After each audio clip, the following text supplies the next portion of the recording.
دوستان عزیز سلام و خوش آمدید. من مرتضی هستم و اینجا افغان کیکس است. امروز میخوایم که با هم دیگه یک پروژه Next.js رو ستاپ بکنیم، اوکی؟ یعنی اینستال بکنیم.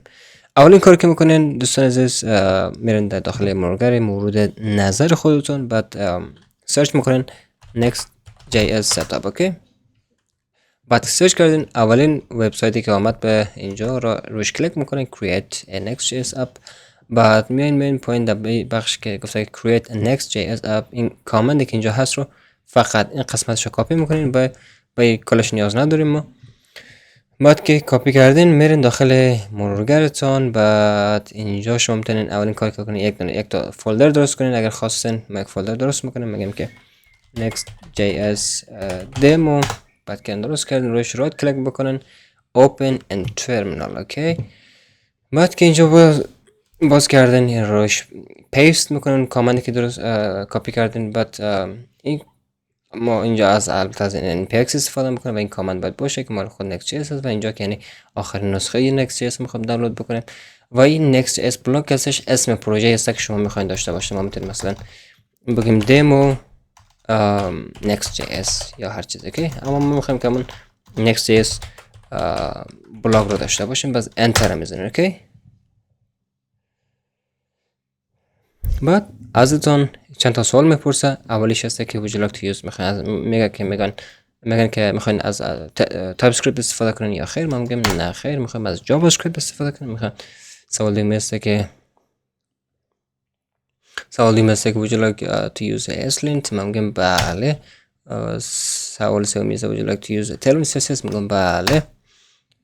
چهارمی که would you like your code inside src، ما میگم که بله. سوال پنجمی است would you like to use app router، ما میگم نه خیر. و البته میتونین از کیبورد کامپیوترتون از کیبورد چپ و راست میتونین اینا رو تغییر بدین جوابشون. بعد اینجا گفته would you like to use turbo pack، این یک چیز جدیده. فعلا میگم نه خیر. گفته که would you like to customize the import alias، میگم که البته میگه که میخواین که بالا ایمپورتشون دستکاری کنین یعنی کاستومایز کنین، ما میگم نه خیر. بعد همین این البته یکم صبر کنید تا که پروژهتون اینستال شود. اوکی دوستان عزیز، بعد از یک چند دقیقه پروژه ما اینستال شده و ما باید اولین کاری که میکنیم باید بریم داخل این آدرس. اگر ls بزنین که ببینین چی دارین داخل فولدر فعلیتون، میبینین که Next.js داریم. بعد میگم cx cd next، بعد تب که بزنین خودش اتومات کامپلیت میکنه. بعد که نه فعلا ما که هستیم در داخل پروژه اصلیمون هستیم. بعد میخوایم با VS کد باز کنیم، میگیم کد فاصله دوت. اینجا که باز کردین اینجا پروژه ما هست و به همین قشنگی. خب دوستان عزیز، پروژه Next.js ستاپ شده یعنی اینستال شده و میخوام در مورد لیاوت فایل استراکچر یا ساختار فایلی که در اینجا هست به شما توضیح بدم. اولین چیزی که میبینین نوت مودول هست، با اینا کار نداریم چون که داخلش یک سری میکسن اول که هزار تا کتابخانه ها و پکیج ها هستش، کار نداریم. و داخل پابلیک یک سری فایل های svg یعنی عکس های svg هستش، اینا هم کار نداریم. داخل src یعنی سورس اینجا اصل موضوع هست چون که پیجز یعنی پیج ها و بخش استایلینگ قرار میگیره. در داخل پیجز ما دو تا فایل داریم که با اندرسکور شروع شده، اندرسکور app.js اندرسکور document.js. اینا که هستن مسئول رندر کردن یعنی که نشان دادن کل صفحه وبسایت ما هست، یعنی نباید دیلیت بکنین یا نامش رو تغییر بدن چون که بسیار مهم هست.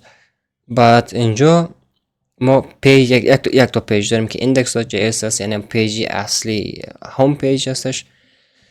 و در صورتی که خواستین پیج بیشتر درست کنین اینجا مثلا میگن که about.js به صورت با اکستنشن .js میتونین پیج بیشتر درست بکنین و ازشون استفاده کنین. داخل استایلز ما یک global.css داریم که ما داخلش کد های تلوین css داریم و اینجا یک ست کامپوننت از تلوین css ایمپورت شده و کدای کوچیک از در مورد روت و بادی وبسایت یکم استایلینگ داریم.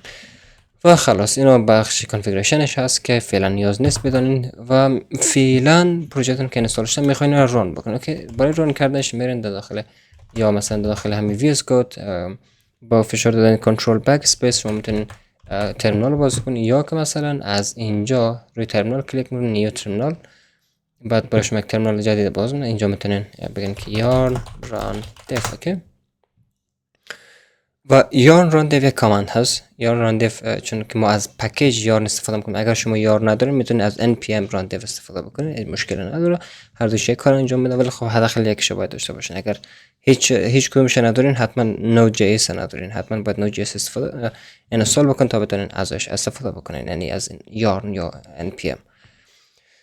بعد ارزم به حضورتون فعلا اینجا گفته که پورت 3000 is in use، گفته که پورت 3000 در حال استفاده هستش. بعد پورت 3001 از چیز میکنیم، اونم در حال استفاده است، پس میرن روی پورت 3002.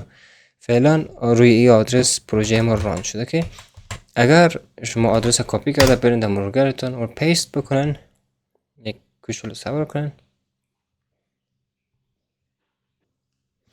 بله، و پروژهتون ستاپ شده، کامل شده و دارین لایف میبینن. اوکی، مثلا تمامی کانتنت هایی که اینجا میبینین در داخل index.js هست. اوکی، ما میخوایم برای مثال این بخش هر قدر کدی که اینجا هست رو تمیز بکنم، پاک بکنم و یک h1 داشته باشیم.